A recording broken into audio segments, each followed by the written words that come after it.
Peter, world champion. How does that sound to you? Uh, yeah, I'm looking forward to it in Premier Leagues and stuff like that, and just going to all other tournaments, being announced as the current world champion by John McDonnell. That's going to be amazing. I'll have to hold back tears just for that. There were tears at the end there. It shows how Oh, much that means to you. yeah, it's all the hard work. The tears for the Joe kids and the family who, put up with me, because I'm the horrible person you want to live with. I'm grumpy and stuff like that, and I've got my rules and stuff like that. But it's for them. All the stuff I've missed, all the stuff me and Joe's missed in the past years, and everything. Saying, yeah, you will be champion one day, and I've done it.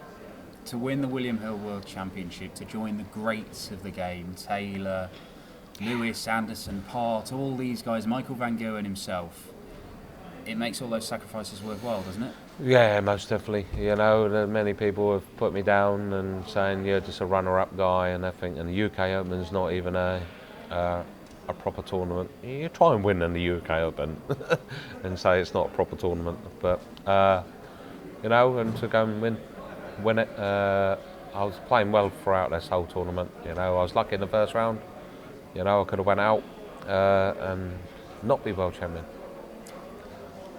To beat Michael Van Gerwen in the final, and to beat him well after losing 9 big TV finals to him, that takes mental strength to do what you've done today, doesn't it? My mental strength will come from I had the same feeling in a European when I beat him 6-0. And I said to Paul Nicholson as I went past, and maybe yourself, I said I'm gonna batter him 6-0. I had that sort of mental attitude. I went, right, that's 2 legs. If I win 3-0, 3-0, so I'm going to be 2 sets to 0 up, and that was in my head.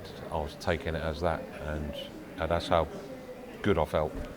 How important do you think it was in the game that you managed to make sure you were always in front? He kept coming back at you, but you kept finding some big stuff to keep your nose in front. Yeah, it's just I was annoyed with myself because I wasn't playing well, and Michael weren't quite on it. And so when he started hitting it, I started following it as well. So that was a good sign.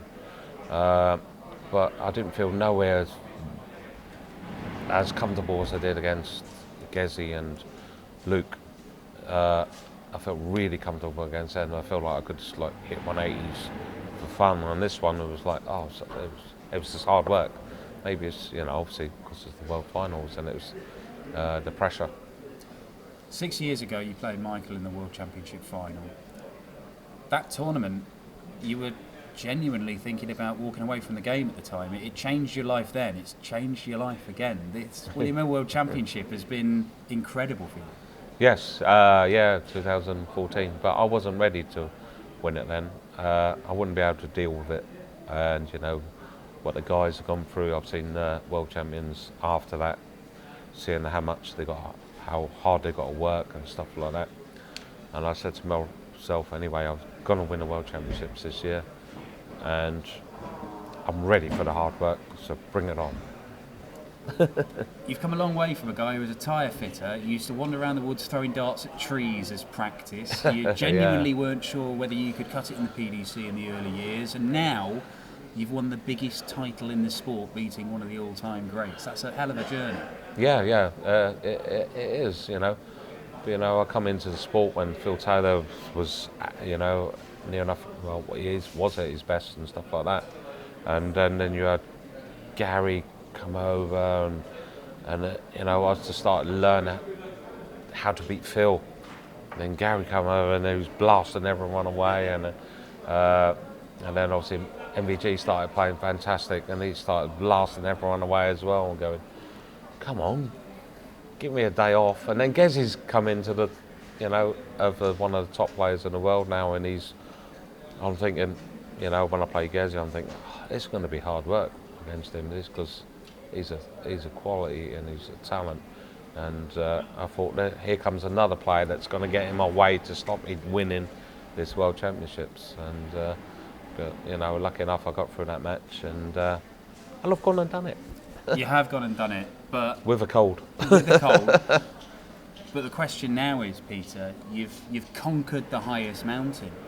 Yeah. What next? Because As I said, I think I've said to you before, I believe with these darts that I can go and win. I think I'll go in if I concentrate and focus properly, and let's see what happens. I don't know. But obviously I've got that big target on my back now that everyone wants to kick my butt. Yeah. we've seen you 2 years ago. You won 10 titles in a year. Now that 11. 11 titles in a year. But you're only the third player to reach right. double digits. I was doing you out of one. But you're only the third player to reach double digits Exactly, in yeah. terms of numbers Yeah. of titles. Yeah, exactly. 2020, you've already got one under your belt. Do you think you can dominate? Because Phil Taylor himself, in his final year, said, if you don't reach world number one, you need a kick up the backside. He rated you that high. He sent us a text today. Gaz wished me all the best. Raymond did as well. So thank you guys. And it's just like, they believe in me, and I believe in me. Do you believe that number one spot could be yours? Yes, yeah, most definitely. I'm going to be pushing Michael all the rest of this year, and I don't know if it's actually viable for me to actually get to number one before next year's World Championships, but if not, when I go and win it again next year, I'll definitely be number one then. It's coming. Go on then, Peter, finally. You've won the William Hill World Championship once. How many more of these can you win, or do you think I've you ranked need another to win? 5. No, another 4 to make it 5, and then I'll be happy. You deserve to be happy after tonight. Well done. Thanks, man. Thanks, mate.